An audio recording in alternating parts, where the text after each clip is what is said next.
Tourist family படம் எப்படி? ஈழத்திலிருந்து அகதியாக ராமேஸ்வரம் வரும் சசிகுமார் குடும்பம் யோகி பாபு உதவியில் சென்னையில் குடியேறுகிறது. அங்கு அவர்கள் சந்திக்கும் மனிதர்களும் சில பிரச்சனைகளுமே கதை. குத்துவெட்டு, வன்முறை, கவர்ச்சி உள்ளிட்ட கன்றாவிகள் தலைவிரித்தாடும் நிகழ்கால சினிமா ஓட்டத்தில் அத்திப்பூத்தார் போல அன்பை போதிக்கும் ஒரு கதை டூரிஸ்ட் ஃபேமிலி. அயோத்தி படத்திற்கு பிறகு மீண்டும் இதயம் தொடும் கதாபாத்திரம் சசிகுமாருக்கு. கத்துக்கிட்ட மொத்த வித்தையும் இறக்கி வைக்கும் ஹீரோக்களுக்கு மத்தியில் சசிகுமார் இதுபோன்ற கேரக்டரை தேர்வு செய்து நடிப்பதே சாலச் சிறந்தது. முன்பின் தெரியாத ஜீவன்களுக்காக இறங்குவது, மனைவியின் தேவைகளை பூர்த்தி செய்யாத இயலாமையை வெளிப்படுத்துவது, தன்னுடன் பேசாமல் இருக்கும் மூத்த மகனிடம் பேச ஏங்குவது என இயல்பான நடிப்பில் ஈர்க்கிறார் சசிகுமார். சசிகுமார் மனைவியாக சிம்ரன் எளிய குடும்ப தலைவி கேரக்டரில் அற்புதமாய் பொருத்திக் கொண்டதற்காகவே பாராட்டலாம். சசிகுமாரின் மூத்த மகனாக வரும் மிதுன் ஜெய்சங்கர் அத்தனை இயல்பு. அப்பாவிடம் பேசாத பின்னணி சொல்லும் இடத்தில் கலங்கடிக்கிறார். இளைய மகனாக கமலேஷ் கலக்கியிருக்கிறார். அப்பா அண்ணனுக்கு இடையேயான இறுக்கமான தருணத்தை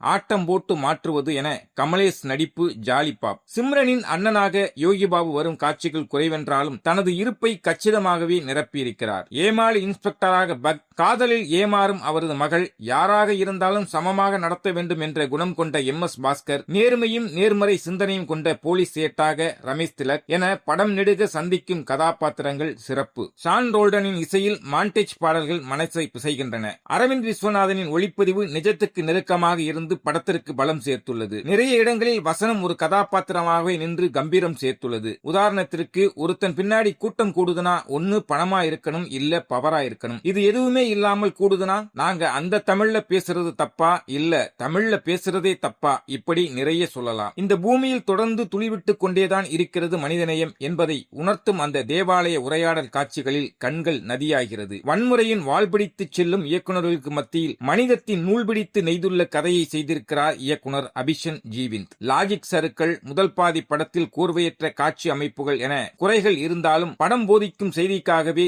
டூரிஸ்ட் ஃபேமிலியை குடும்பங்கள் கொண்டாடும்.